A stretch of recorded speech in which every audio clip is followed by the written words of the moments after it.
you can be the biggest Brandon Lowe fan, but you cannot say with a straight face that you are always going to earmark him for 120 games because he's literally done that only once. He's infield Kiermaier, and my hope is based on this past season. So he played 58 games at second, 27 at DH, 13 at first base.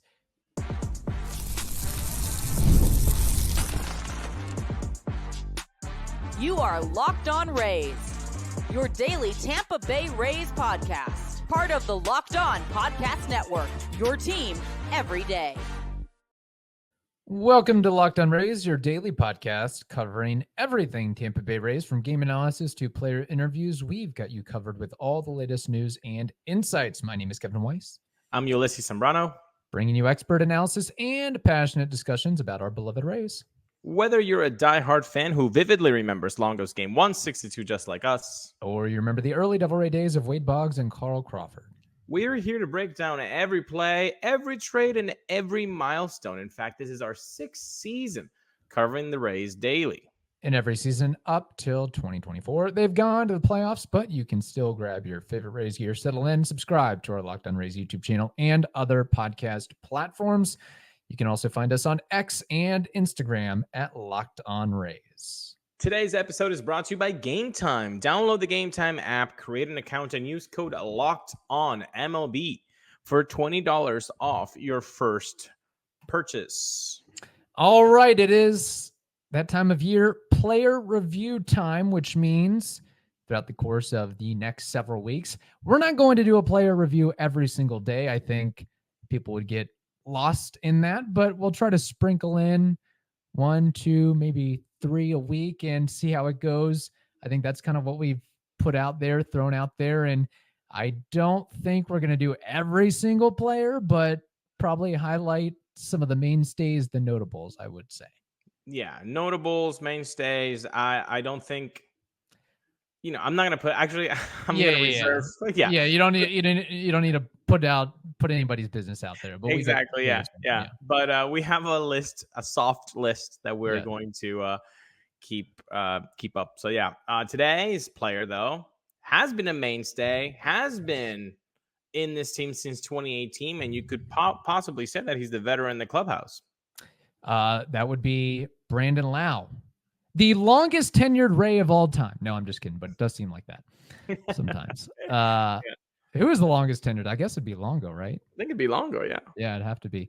Brandon Lowe, despite injury issues, surprise, surprise there, he was still essentially the most productive member of this offense. And what we do with these player reviews, we talk about what went well with the player, what went wrong with the player, their future with the team, and then we give them an ultimate grade with the red pen, be it an A, B, C, D, F, something in between all that. So what do you say, Ulises? We start out with what went well for Mr. B. Lowe. B. Lowe had a batting average of 244, an on-base of 311, and a slugging of 473, 123 WRC+. The man got to play 107 games, a lot of good things offensively speaking. He was 4th in the team WRC+. He was 2nd in WAR, only 2nd to Isaac Paredes. So if you take out Isaac that wasn't there, he was essentially the most valuable player for the Rays. 6th in BSR. A guy that's almost 30 years old is still moving well in the bases, at least not being a negative for the team. And last but not least, I know it's going to sound funny saying that the strikeout rate was surprising. And it was surprising because not that if you look at his stats, it's kind of in the middle of the pack. He's averaged a 27.4 K rate. This year he had a 26.4. So just a shy under. But I'm not speaking about that.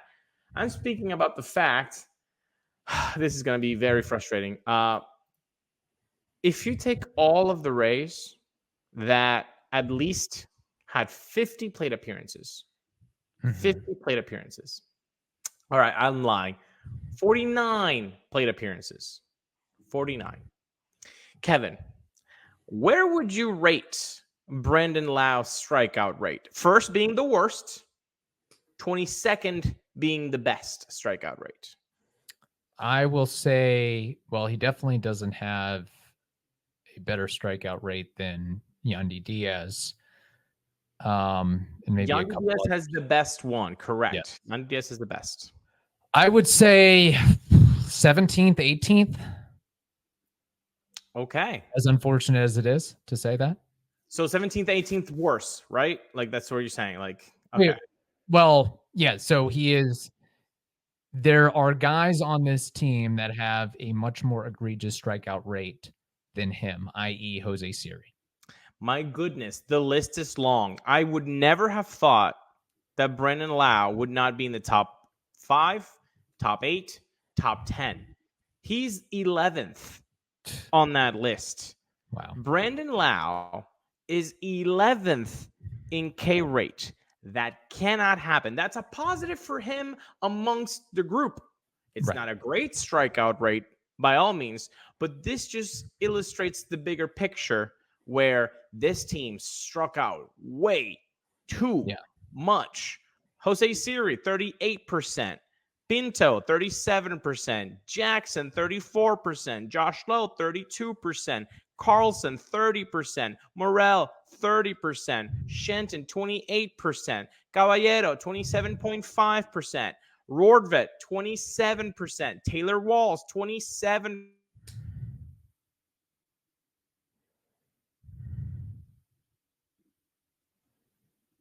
You're good?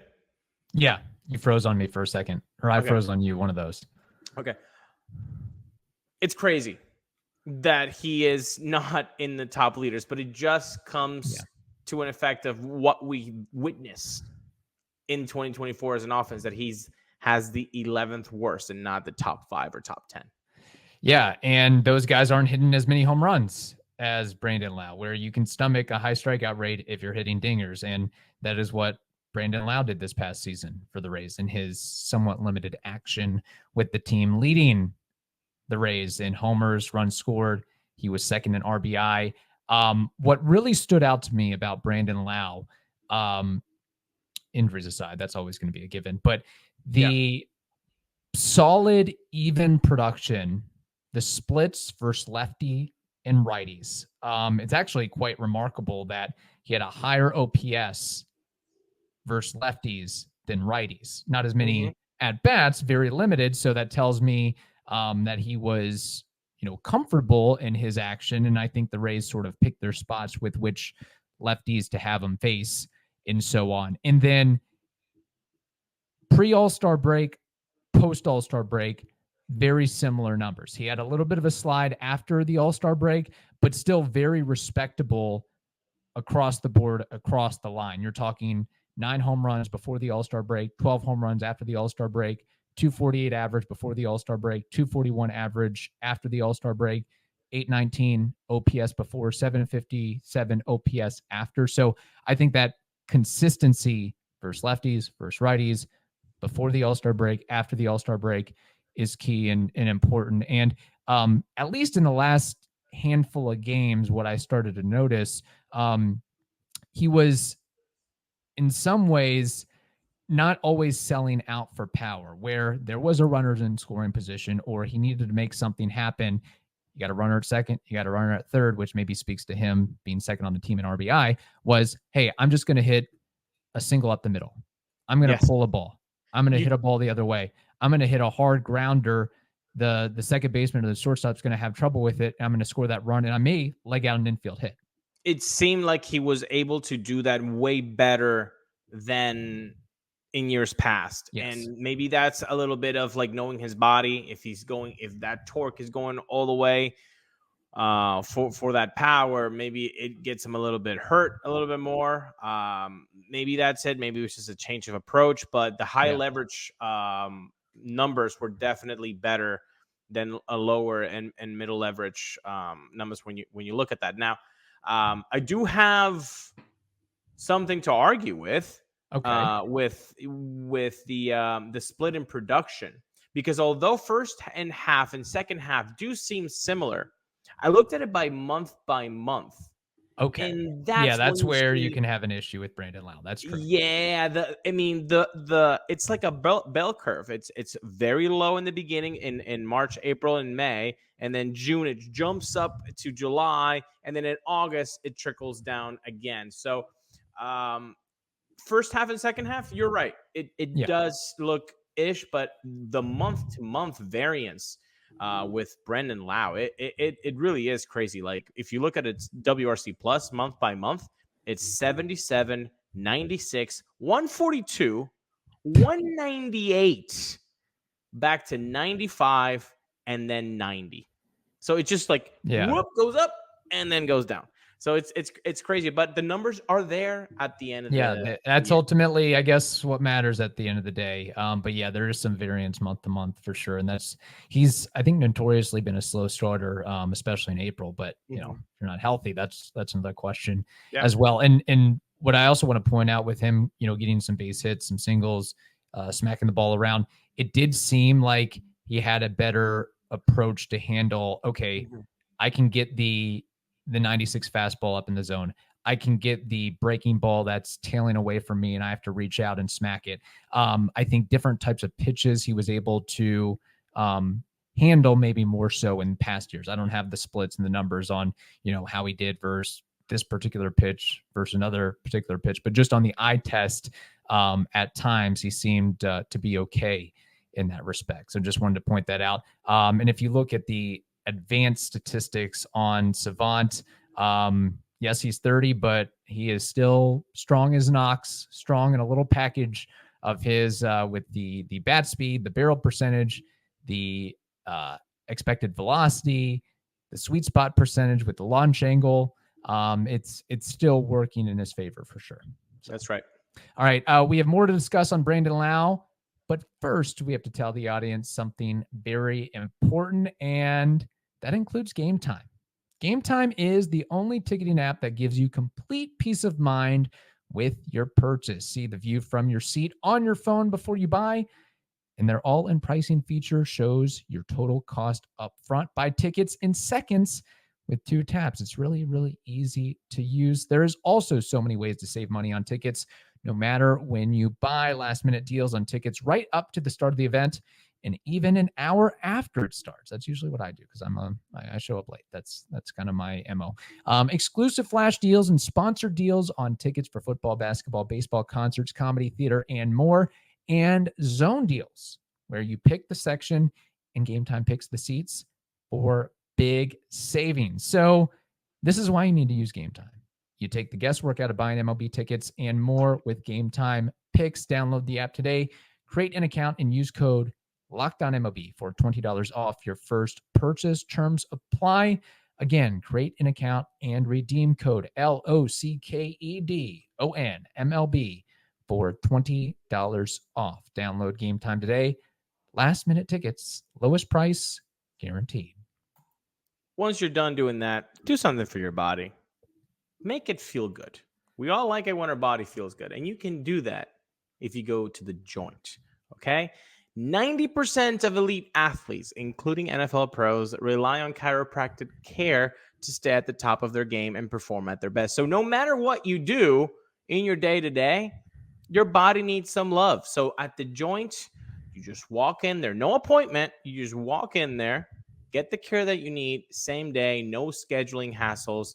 They're there when it's convenient for you. And they keep their prices affordable no matter what, because there's no insurance hassles. Just straightforward, budget-friendly care to keep you at the top of your game without that extra cost. So today, as a Bucks and as a Rays fan, you can get your first visit for just $19. That is a heck of a deal for you and your body.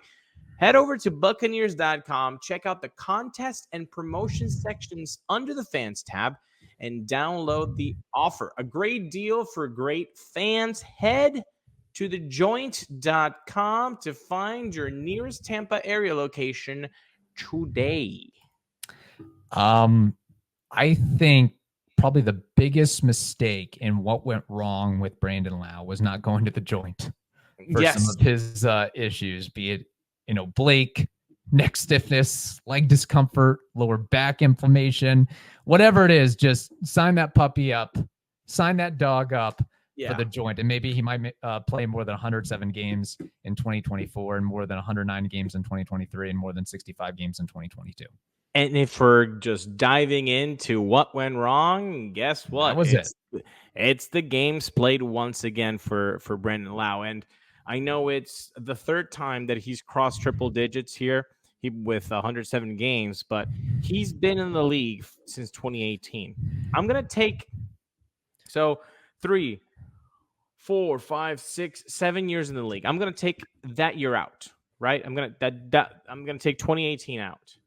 If you take 2018 out, that means that in 2 of the 6 seasons that have been quote unquote full seasons, he has been healthy. By the way, 2 of those 6 is a 60-game season where he played 56 that doesn't count. out of 60. That's a Mickey Mouse season. So it may not be a Mickey Mouse World Series, but I mean, yes, you played a full season more or less, but not really. No, yeah. So I'm trying to give him the benefit of the doubt in 2 out of 6, but really it's 1 out of 5. So I Googled Brandon Lowe injuries over the years, and here's what the AI overview is, if you can enlighten me for a moment. 2024, missed 6 weeks with an oblique strain. 2023, missed time with a toe bruise, neck stiffness, leg discomfort, lower back inflammation, a herniated disc, and a fractured right patella. 2022, Lowe had elbow, back, and shoulder injuries. 2021, it doesn't say any injuries. It just says he slugged 39 homers and drove in 99 runs over 149 games. 2019, he was named an all-star, but his season was cut short by a right shin contusion and a strained left quad. Other injuries of note over his Rays tenure: stress reaction in his back, triceps contusion, and a bone bruise in his lower leg. He's been one of the game's top offensive second baseman over the years, but he hasn't had a full healthy season since 2021. That basically sums it up. That's like the injury list of Travis d'Arnaud before he got to the Rays. That is a rough list. Like that. Yeah. That 29-year-old body is not 29. No, it's not. Out of college, he have a major fracture. Yeah. And they still drafted him. Yeah, in the third round. So this has been an ongoing theme since youth or teenage years. But you know what? I take out the hat, the chapeau, as the French would say. Yeah. Because this man did the smartest thing that he could have ever done for him and for his family's future, which is you never say no to your first millions. Words that Eric Hinsky said to Evan Longoria, who said it to Kevin Kiermaier, who said it to Blake Snell. Right. Never say no to your first millions, man. Like, you don't know what the future holds for you. You don't think Brendan McKay wishes he would have done that, or Austin Meadows, or insert any other player that went down like that? Like Brent Honeywell, which, hey, by the way, good for Brent for catching on with the Dodgers and doing terrific stuff. It's the injuries, man. So he did himself a very good favor in his family by signing that contract, because when you look at the games played, man, it's the darkest, it's the worst thing about Brandon Lowe. It's the fact that you can't rely on him being on the field. Right. You can't. And you can be the biggest Brandon Lowe fan, but you cannot say with a straight face that you are always going to earmark him for 120 games, because he's literally done that only once. He's infield Kiermaier. And my hope is, based on this past season, so he played 58 games at second, 27 at DH, 13 at first base.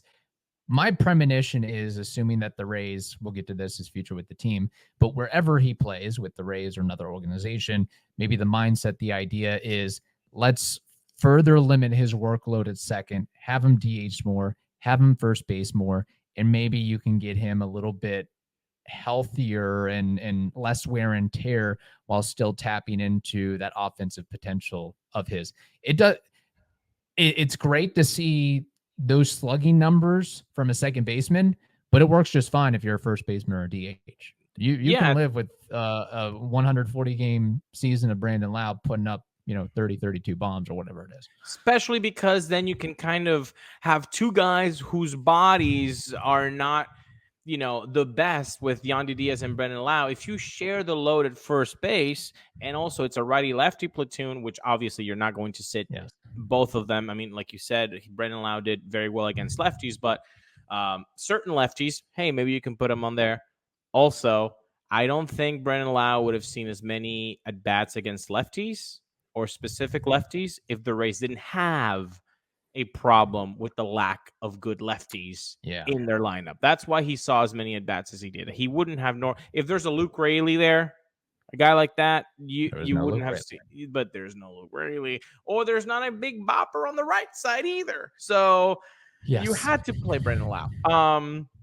I wouldn't be opposed to that. I mean, I think I've been very Brandon Lowe at first base since the start of this podcast, like 2019, 2020. I'm like, just get this guy to first base for God's sakes. So it was nice to see him play those 13 games. Yes, it was. All right. We have more to discuss on Brandon Lowe, his future with the team, and the ultimate grade for him in 2024. But first, we have to tell the audience something very important, and that is this. NFL fans, you can start the season with a BIG big return on FanDuel, America's #1 sportsbook. So when you get a hunch in the middle of the game, you can check out the latest stats, view live play-by-play, and so much more on the same page where you place those bets. Get started with $200 in bonus bets guaranteed when you place your first $5 bet. So good, I'll repeat it again, but a little bit more slowly. Get started with $200 in bonus bets guaranteed when you place your first $5 bet. That is done. Can be done at FanDuel.com. All right. The big question, the looming question for the Rays and Brandon Lowe, is that $10.5 million option going to get picked up in 2025? Ulises, you say on a count of three. 1, 2, 3. Yes. Okay. Yes. And will he be on the Rays opening day roster in 2025? Count of three. 1, 2, 3. IDK my BFF Jill. No idea, but we know the option is getting picked up. If he's on the Rays opening day roster, I don't know what the Rays have in store with all that. I'm sure they would probably get pretty tired of paying a guy $10-11 million for 105, 107 games. But then again, if they have the ideation of keeping him off his feet a little bit more, then maybe you can punch out 120, 130 games from Brandon Lowe. Which would be incredible for his production. Like that you would get him now around, like, hopefully if you get him 120, 130 games, you're looking at what, 25, 27 home runs, hopefully.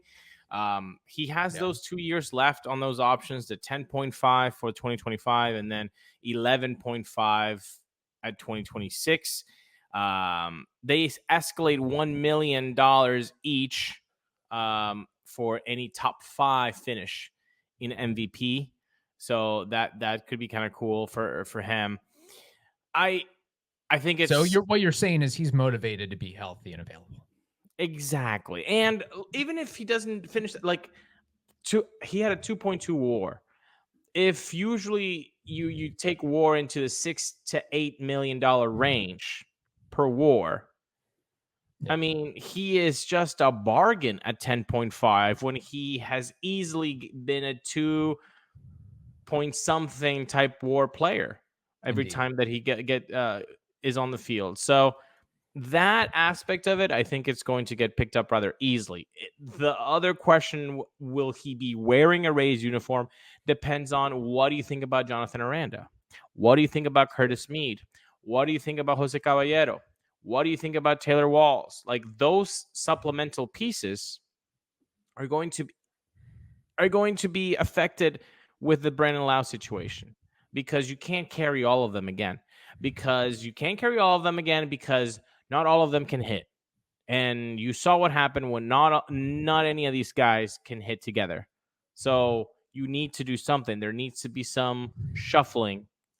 So that's why it's not very clear on whether he can be with the team, but it's incredibly clear that option is going to get picked up. And what's also incredibly clear is if he's not on the roster, the Rays better have a good answer to where they're going to come up with an extra 20 to 25 home runs. And if they don't have that, if Brandon Lowe's traded and there isn't any type of acquisition that makes sense, that acquisitions to help the offense, just know they're not going up. They're not doing anything in 2025. Yeah. They're not because with Brandon Lowe, 107 games, they were an 80-win team. Without him and no replacements, 2025 is going to be ROUGH and then put an F somewhere there. Yeah. And playing at a stadium of 6,000 people. Maybe that's the audience they'll deserve if that's the case in 2025. Let's just assume for a second, play a quick game with me here. Okay. He is on the Rays 2025, the entirety of the roster or the entirety of the season in 2025. Mm-hmm.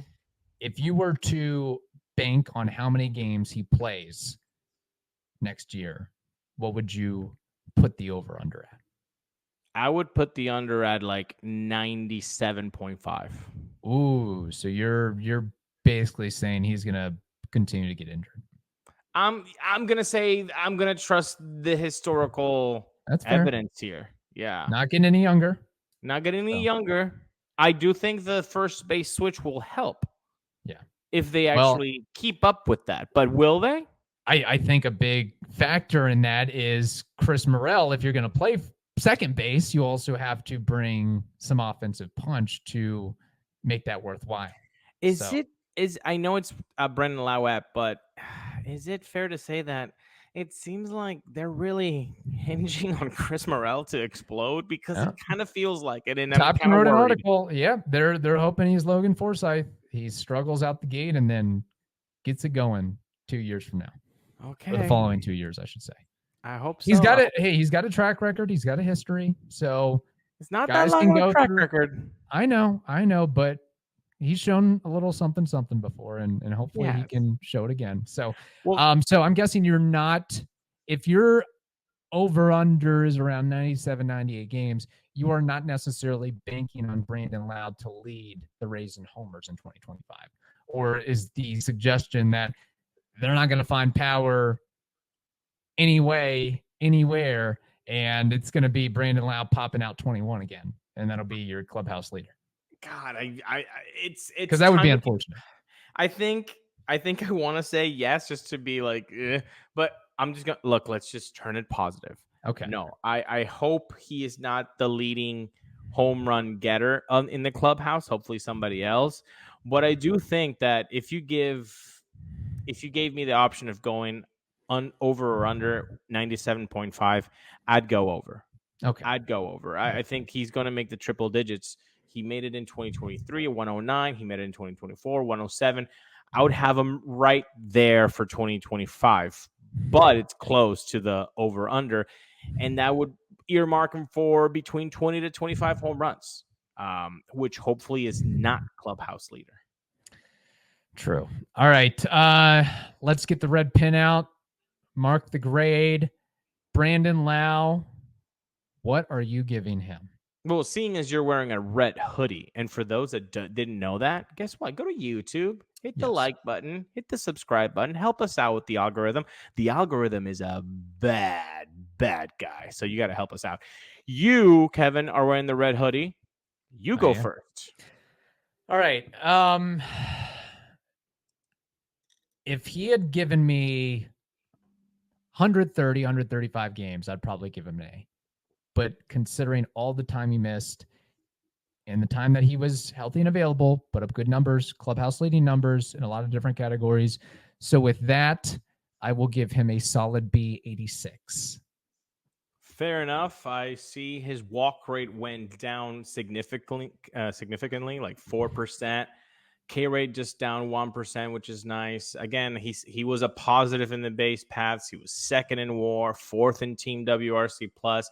He did hit the ball a little bit less hard than he's used to, but overall during the league, he's still doing well in that regard. Likes him at first base. He did only play 107 games. You bought all that up. I'm right there with you. I think he deserves a solid B, an 85 for the All right. 2024 season.